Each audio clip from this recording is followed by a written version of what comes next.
Another coup just happened now recently in Gabon. Welcome back to this channel, guys. In this video, I'm going to be sharing with you three things. 1, the news. 2, the causes of the coup. 3, the solution if the government will hear.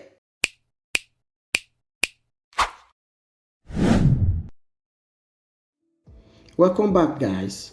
Now let's look at the news.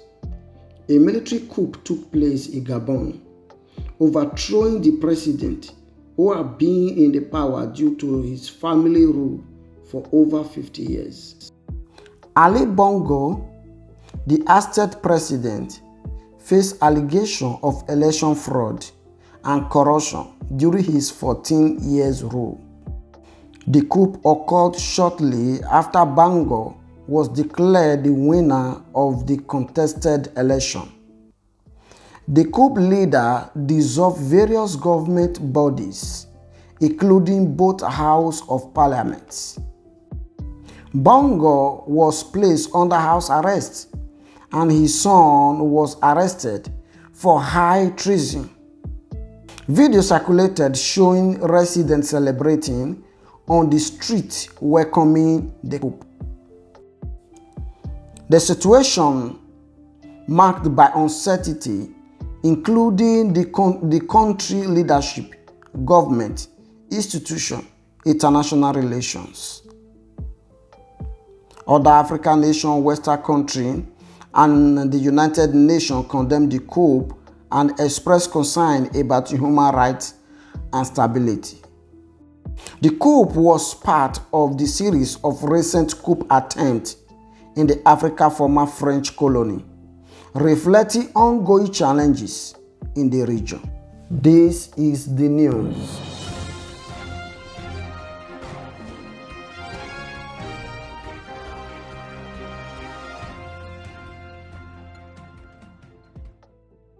The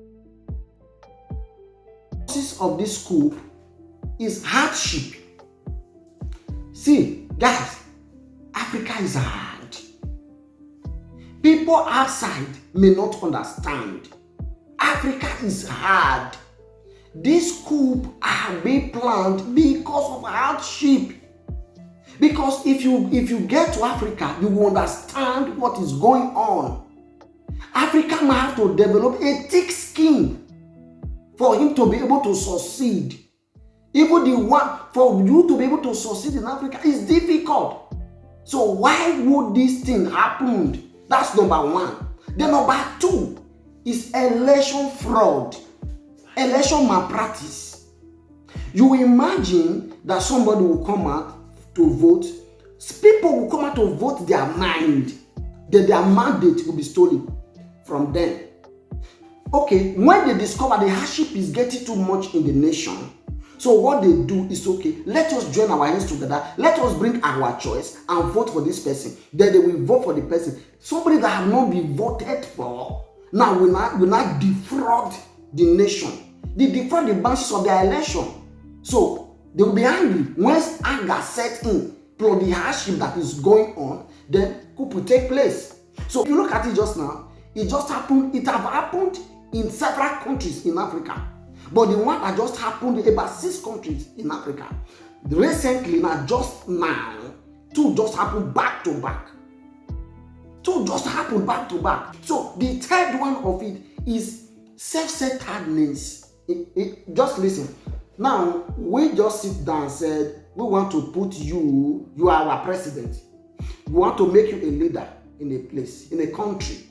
Then once you now enter to be the leader, so a nation that have oil, for example, like a country like Nigeria, country like Gabon, they have oil.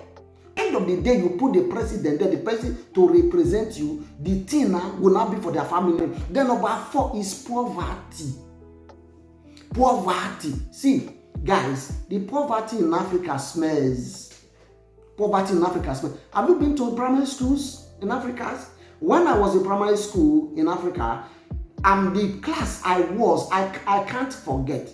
Primary 2B, primary 3B, primary 4A, primary 5. There was no chair to sit down. We sit on the floor. Anytime rain is falling, what they do, our teachers will take us away from there, will take us to another class, we will combine A, B, C, D together, because rain will be beating. So inside the class, we sit on the floor. Poverty. Trust me, there are families in Africa today, they can't complete 3 square meals a day. So these are some of the reasons. And the fifth one that I want to say is mismanagement. Have the resources, but they can't manage it.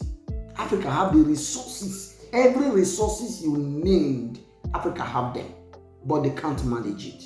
Leaders misuse everything we have in Africa. These are some of the possible solutions that we can bring if the government will agree with us. If they will agree, this coup will stop, because it's spreading. It's spreading like wildfire. Who knows the next African country that their military will plan coup tomorrow? Who knows the next? So the possible solution to this is agreement. If an elected president or the elected president can agree that, oh, I am coming to be a leader. I am coming to be a leader that have his people at heart. A leader is someone that have people at heart, not the one who is looking at people's head. For example, they put you in a position, what they ask you to, please lead us well, direct us well, so that our nation will not fall. Agreement, first thing. That's the first thing that Africans leaders need to agree, need to believe, need to know that they are not there for the family alone, but they are there to represent Africa. That's number one solution. Number two solution, to manage the resources well. Any resources that you know that you have in your country, some of them that have stones, some of them that have limestones, some of them that have gold, some of them that have oil. So the ability for you to manage it. So the ability to manage it. For example, there are graduates in Africa. Africans are talented. Africans are intelligent. But when you see them outside, they now look at people that are very, very dull.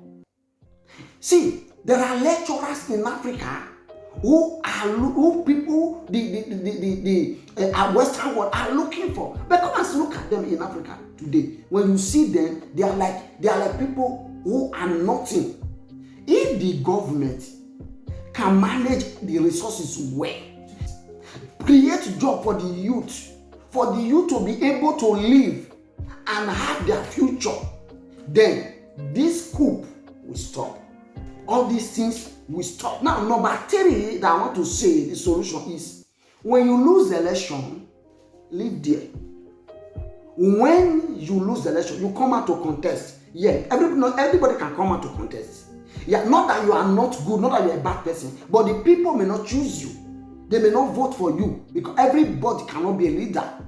So they may not vote for you. So they just choose their person. This is the person we want to be in our leadership. So if you know you were not voted, don't still demand it. Leave. Just go. For you to become a president of a nation, it's your nation. If you go without distracting everybody, you will see maybe next time you might win. You might learn a lesson from there. So this is another third solution. If African government, African governors, African presidents will understand this one, this coup will stop. So these are some of the solutions that we can follow. We can follow so that everything. Let me show you something. Let me just give you one example.